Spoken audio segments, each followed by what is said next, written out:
Assalamualaikum warahmatullahi wabarakatuh. Salam sejahtera bagi kita semua. Perkenalkan, kami dari kelompok 12 mata kuliah SDGS dan Ekonomi Pembangunan Islam kelas Perbankan Syariah C semester 6 yang beranggotakan Defrina Maulidina nomor NIM 20082031102, Cindy Ayu Komala nomor NIM 20082031103, dan Heri Septiana nomor NIM 20082031104. Pada video kali ini kami akan mempresentasikan materi yang berjudul Pembangunan Sumber Daya Ekonomi Islam. Adapun pembahasannya yaitu pembangunan sumber daya manusia Islami dan solusi dalam pembangunan sumber daya manusia. Baik, langsung saja pembahasan yang pertama akan dibawakan oleh Cindy Ayu Komala. Kepadanya saya persilahkan. Pembangunan sumber daya manusia Islami. Islam adalah agama yang mengandung usaha, perjuangan, dan gerakan menuju perubahan sosial. Unsur-unsur pembangunan dalam Islam menuju perubahan sosial yang sehat sebagaimana yang diinginkan oleh ajaran agama Islam sendiri. Tugas tersebut mencakup pada hal atau unsur kepemimpinan, ekonomi intelektual, dan politik Islam yang tinggi.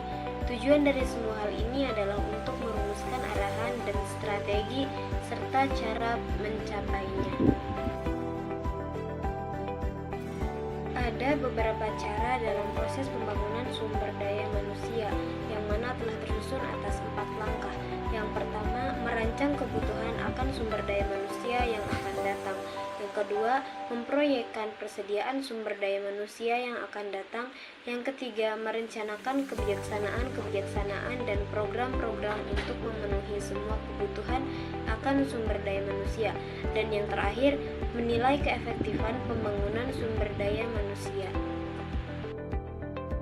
Adapun dalam penjelasan lain, program pengembangan personil sumber daya manusia meliputi aspek yang cukup luas, antara lain mengenai sebuah peningkatan kemampuan kerjanya, peningkatan dedikasi, moral dan disiplin kerja, serta adanya pengarahan dan pembentukan motif kerja yang objektif. Pengembangan sumber daya manusia dapat ditempuh dengan melalui berbagai cara. Salah satu di antaranya adalah dengan melalui kegiatan pelatihan atau training. Melalui kegiatan pelatihan, sumber daya manusia tersebut dapat didayagunakan oleh organisasinya semaksimal mungkin. Baik, selanjutnya yang akan saya paparkan yaitu sumber daya manusia merupakan sebuah terjemahan dari bahasa Inggris yaitu human resource. Namun ada beberapa ahli atau pakar yang menyamakan sumber daya manusia sebagai tenaga kerja. Selain itu, ada sebagian lain yang menyamakannya dengan human power, yang berarti bahwa pengertian sumber daya manusia sama dengan personal. Adapun dasar dalam filosofis ekonomi Islam menyatakan bahwa fungsi sumber daya manusia, baik dalam konteks individu ataupun anggota masyarakat, adalah sebagai khalifah Allah di muka bumi. Inilah kelebihan konsep pembangunan Islam dari konsep-konsep lainnya dengan menetapkan peran manusia pada tempat yang paling tinggi dan sangat hormat, tetapi juga memiliki tanggung jawab dalam setiap apa yang dilakukan. Selanjutnya, solusi dalam pembangunan sumber daya manusia.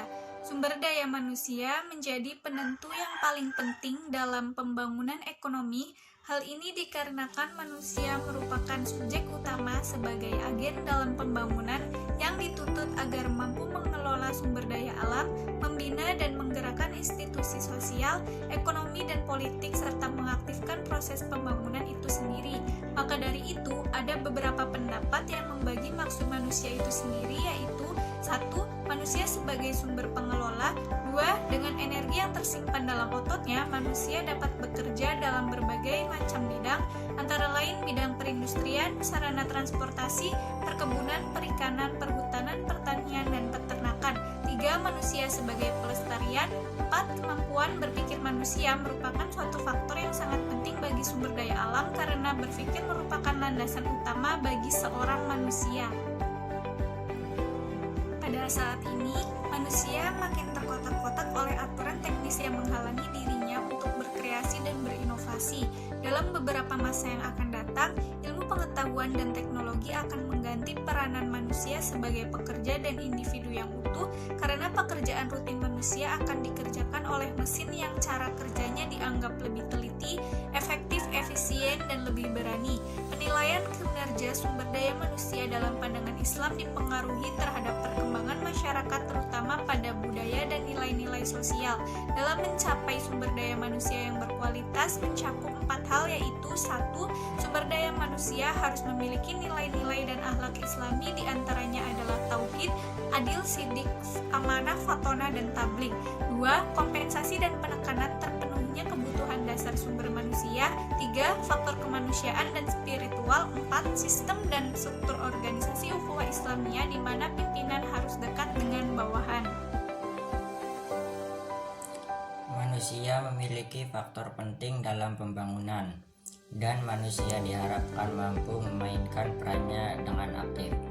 Manusia juga wajib untuk memanfaatkan apa yang ia dapat manfaatkan dari sumber daya alam, dengan tidak berbuat keborosan dalam kehidupannya, baik orang mampu ataupun tidak. Hal ini ditunjukkan untuk memperbaiki taraf kehidupan manusia itu sendiri, menuju ke arah kebaikan moral, ekonomi, dan sosial mereka. Untuk mencapai solusi pembangunan sumber daya manusia yang maksimal, ada beberapa hal yang harus dilalui oleh setiap manusia. Antara lain, 1. Mengubah sebuah tantangan menjadi sebuah kesempatan. Bagi mereka yang belum siap atau bahkan takut akan cepatnya arus globalisasi, merupakan sebuah ancaman yang menakutkan, dan globalisasi akan membuatnya semakin jauh terbelakang. Untuk menghadapi tantangan tersebut, semua umat Islam perlu mempunyai beberapa persiapan, yaitu mengubah sebuah mindset untuk siap bertarung dalam arus globalisasi. 2. Mengubah sikap mental. Kondisi umat Islam saat ini sedang mengalami keterpurukan terhadap mentalitas, terutama karena menghadapi permasalahan ekonomi dan politik. Mengubah sikap mental mulai dari sikap, kesadaran, dan kesanggupan diri untuk menghadapi perubahan hanya dapat dilakukan oleh umat Islam sendiri untuk siap dan berbekal pada zaman ini. Adapun kesimpulan dari materi kelompok kami, yaitu sumber daya manusia merupakan sebuah terjemahan dari bahasa Inggris, yaitu human research. Namun ada beberapa ahli atau pakar yang menyamakan sumber daya manusia sebagai tenaga kerja. Selain itu, ada sebagian lain yang menyamakannya dengan human power, yang berarti bahwa pengertian sumber daya manusia sama dengan personal. Adapun dasar dalam filosofis ekonomi Islam menyatakan bahwa fungsi sumber daya manusia baik dalam konteks individu maupun anggota masyarakat adalah sebagai khalifah Allah di muka bumi.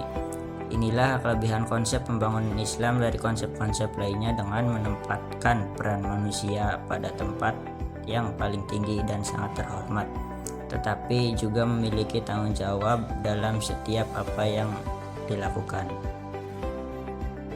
Mungkin cukup sekian video yang dapat kami sampaikan, kurang-kurangnya mohon maaf. Wallahul muwaffiq ila aqwamit thoriq. Wassalamualaikum warahmatullahi wabarakatuh.